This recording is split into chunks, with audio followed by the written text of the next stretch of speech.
Let's turn our attention back now to the Scriptures. I'll be reading this morning from the book of Acts, verse 32 through 43. Now it came to pass, as Peter went through all parts of the country, that he also came down to the saints who dwell in Lydda. And there he found a certain man named Aeneas, who had been bedridden 8 years and was paralyzed. And Peter said to him, Aeneas, Jesus the Christ heals you. Arise and make your bed. And then he arose immediately. So all who dwelt at Lydda and Sharon saw him and turned to the Lord. Now at Joppa there was a certain disciple named Tabitha, which is translated Dorcas. And this woman was full of good works and charitable deeds which she did. But it happened in those days that she became sick and died. And when they had washed her, they laid her in an upper room. And since Lydda was near Joppa, and the disciples had heard that Peter was there, they sent 2 men to him, imploring him not to delay in coming to them. And then Peter arose and went with them. And when he had come, they brought him to the upper room. And all the widows stood by him weeping, showing the tunics and garments which Dorcas had made while she was with them. But Peter put them all out and knelt down and prayed. And turning to the body, he said, Tabitha, arise. And she opened her eyes, and when she saw Peter, she sat up. Then he gave her his hand and lifted her up. And when he had called the saints and widows, he presented her alive. And it became known throughout all Joppa, and many believed on the Lord. And so it was, he stayed many days in Joppa with Simon, a tanner. He who has ears to hear the word of God, let him hear it. We know that in the first century Christian community, that the church in Jerusalem was led chiefly by the Apostle Peter. He became preeminently the apostle to the Jews, while Paul had been set aside to be the apostle to the Gentiles. Now, obviously, Peter also had ministry to Gentiles, and Paul also had ministry to Jews, but the difference was the chief emphasis of each was different. And we know that Paul went on many missionary journeys to the Gentile nations that we'll be looking at, God willing, in the days ahead. But today's text opens with the record of Peter going all about the nation and the countryside of Israel, visiting the villages where the gospel had been taken outside of Jerusalem, and, as it were, ministering to these little congregations that were scattered all throughout the land. And Luke tells us that Peter now is making his way back towards Jerusalem, heading south, and he comes to this village of Lydda, which was the New Testament name for the Old Testament town of Lod. And it was significant for its location, being about halfway between Jerusalem and the Mediterranean Sea, where the Jews had their chief seaport at Joppa. You can look at it in your map. If you have a Bible with you, you can look at the map in the back of the Bible to see where it was situated. If you're numbered among the elect, all you have to do is look at the bottom of the text page of the New Geneva Bible or the Reformation Study Bible, and you'll have a little insert there that'll show you where this town was. It was just a few miles from Emmaus, where the disciples had walked from Jerusalem after the resurrection to the village of Emmaus, and a little bit south of Arimathea, from which Joseph had come. And so Peter comes to this place, and he found a certain man named Aeneas. And we are told he had been bedridden for 8 years and was paralyzed. And the man was paralyzed to such a degree that he wasn't able to walk, he wasn't able to move about. He was confined to his bed for 8 years. And as Jesus had healed a similar paralytic during his earthly ministry, now Peter looks at this man with compassion, and listen, please, to what he says to this paralyzed man. He said to him, Aeneas, Jesus the Christ heals you. Or it could be translated, is healing you. That is, at that moment. Arise and make your bed. I find that last portion somewhat significant. He doesn't just tell the man to get up from his bed, but he said, as soon as you get up out of your bed, I want you to make your bed. Sounds like my mother. Although it didn't work. I had an aunt that lived with us, and every morning after I got up, she made my bed. And when my aunt moved away, my grandmother moved in, and she continued to spoil me and made my bed. And the only time in my life I ever made my bed was when I was in college. But after I got married, my wife took care of that. And to this day, I still don't make my bed. You know, I've often thought it's sort of a useless thing anyway. I mean, you go to bed at night, you get up, you're going to go back into the bed again later on the day. Why go to all the muss and fuss to tidy it up and so on? But being how people are, creatures of organization, most people get their bed made. But this man wasn't able to make his bed for 8 years. I'm sure there were occasions when his friends or his family would come and turn him on this mat in which he lay and change the linens around him while he was there in this paralyzed state. But now Peter says, get up, and it's time to make your bed. Because it's not something that you're going to have to be lying in 24 hours a day, ever again. Why? He said, because Jesus the Christ is healing you. Now, there's another way we could translate that sentence. It would be this: Jesus the Christ, at this moment, Aeneas, is making you whole.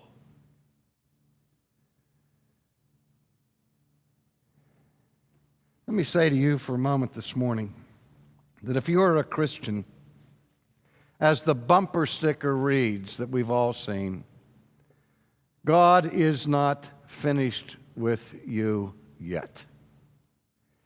In every person's life who is sitting here this morning or standing, there remains deficiencies. Sanctification is a whole lifelong process that is never completed until our entrance into heaven. Until then, we are glorified and freed from sin altogether. In the meantime, we are called to move from infancy in our spiritual journey towards adulthood, to grow up into the fullness of the image of Christ and be more and more each day conformed to Him. Because right now, for the Christian, Jesus is making us whole. But no one of us is whole yet. But we will be someday. That's the Christian hope. And that's what Peter communicated. Peter didn't take any credit for this. Peter didn't say, in my name, get up off your mat and walk. No, he said, get up, Aeneas. Jesus, the Christ, is making you whole make your bed. That happens in this little village of Lydda where centuries later, Richard the Lion-Hearted, made famous by the legend of Robin Hood, when he went on his crusade to the Holy Land, stopped and dwelt in this city for some time and even built a church in honor of St. George, the ruins of which remain even to our day. Well, the news of this man's healing spread throughout the region.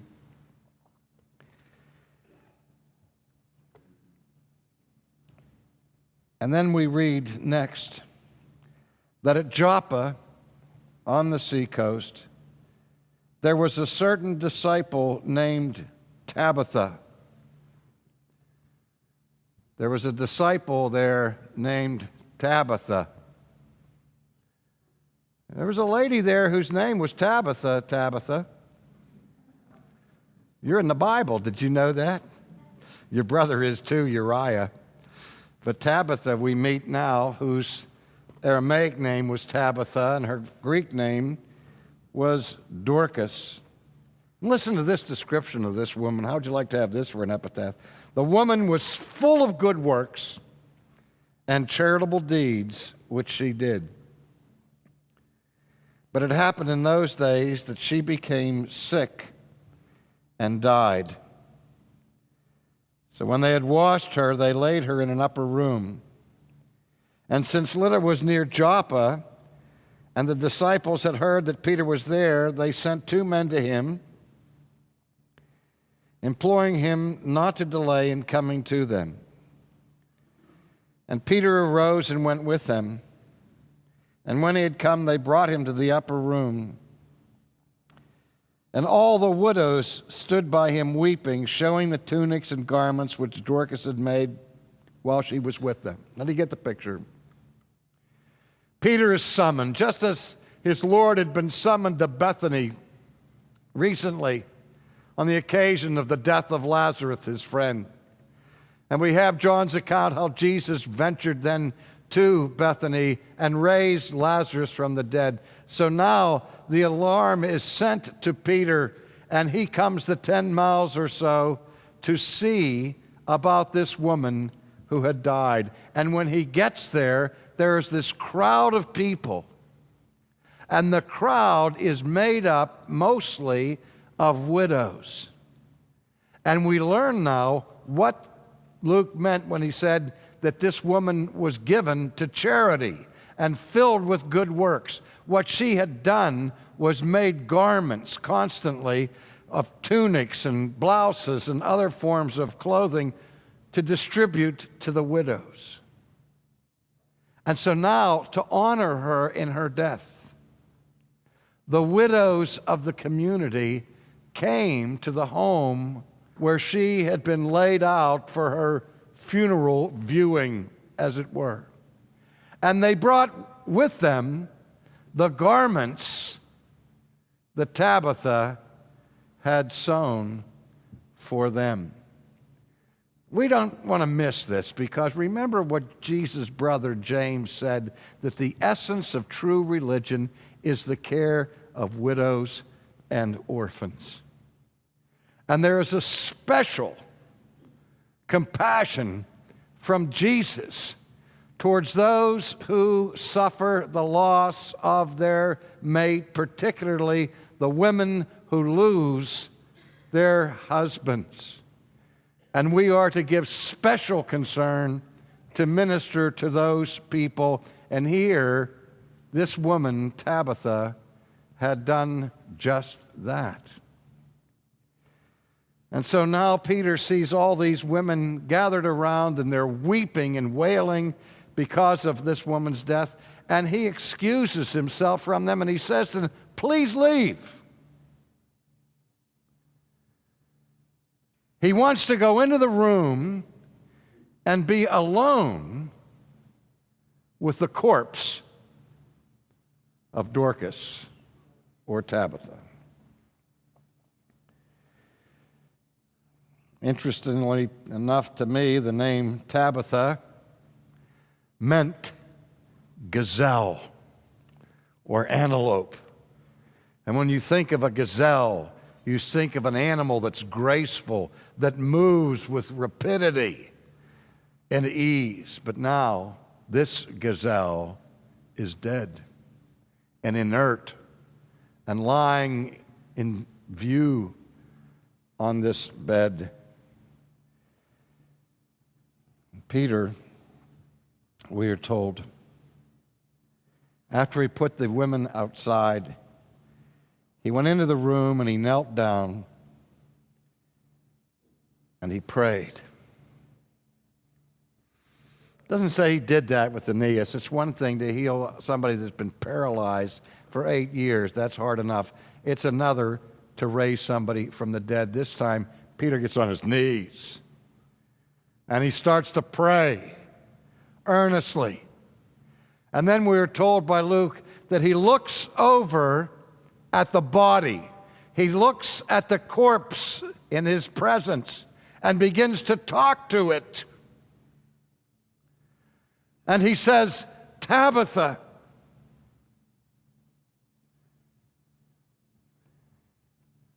arise. And Peter's staring at this corpse. And the body opens her eyes. The eyelids that had been closed in death are now opened in life.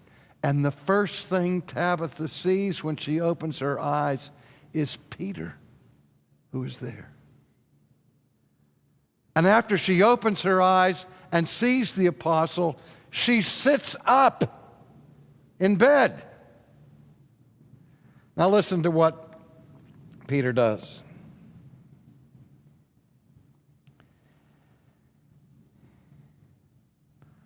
Then he gave her his hand and lifted her up. And we called the saints and the widows. He presented her alive.